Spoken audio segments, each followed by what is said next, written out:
സംസ്ഥാനത്തിന്റെ വിവിധ ഭാഗങ്ങളിൽ നിന്ന് വരുന്ന ലഹരിയുടെ വാർത്തകൾ ഞെട്ടിക്കുന്നതാണ്.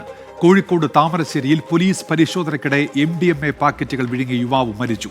മൈക്കാവ് സ്വദേശി ഷാനിദാണ് മരിച്ചത്. നിരവധി ലഹരി കേസുകളിൽ പ്രതിയായിരുന്നു ഷാനിദെന്ന് പോലീസ് പറയുന്നു.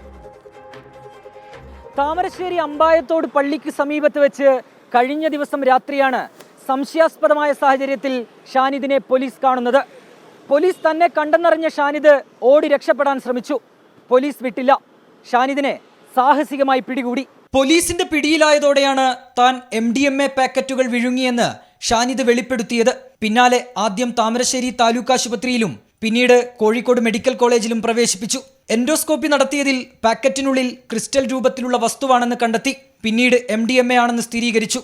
അളവിൽ കൂടുതൽ MDMA ശരീരത്തിലെത്തിയാൽ മരണത്തിനിടയാക്കും എന്നതിനാൽ തീവ്ര പരിചരണ വിഭാഗത്തിലാണ് ഷാനിദിനെ പ്രവേശിപ്പിച്ചത്. രാവിലെ 11 മണിയോടെ മരണം സംഭവിച്ചു. പ്രദേശത്ത് ലഹരി സംഘങ്ങളുടെ ശല്യം രൂക്ഷമെന്ന് ഷാനിദിന്റെ നാട്ടുകാരെന്ന നിലയിൽ ഇവിടുത്തെ പൊതുപ്രവർത്തകരും ഒക്കെ സിന്തറ്റിക് ലഹരിക്കെതിരായിട്ടുള്ള കൂട്ടായ്മകൾ വർദ്ധിപ്പിക്കുകയും ഇവിടെ ഒരുപാട് ആളുകൾ അങ്ങനെ മോചിപ്പിച്ചെടുത്തൊരു സ്ഥലം കൂടിയാണിത്. ഷാനിദ് നേരത്തെയും ലഹരി കേസുകളിൽ പ്രതിയാണെന്ന് പോലീസ് പറയുന്നു. താമരശ്ശേരി, കോടഞ്ചേരി സ്റ്റേഷനുകളിലാണ് ഇയാൾക്കെതിരെ കേസുള്ളത്. ഗൾഫിലുണ്ടായിരുന്ന ജോലി അവസാനിപ്പിച്ച് നാട്ടിലെത്തിയ ഷാനിദ് ലഹരി മരുന്ന് വിൽപ്പനയിൽ സജീവമാവുകയായിരുന്നു. പോലീസിനെ കണ്ട് ഭയന്നാണ് ഷാനിദ് തന്റെ കൈവശമുള്ള 2 MDMA പാക്കറ്റ് വിഴുങ്ങിയത്. ഉയർന്ന അളവിൽ രാസലഹരി വയറ്റിലേക്ക് എത്തിയതാണ് മരണത്തിലേക്ക് നയിച്ചതെന്നാണ് പ്രാഥമിക നിഗമനം. അഭിജിത്ത് മുഴക്കുന്ന്, 24 കോഴിക്കോട്.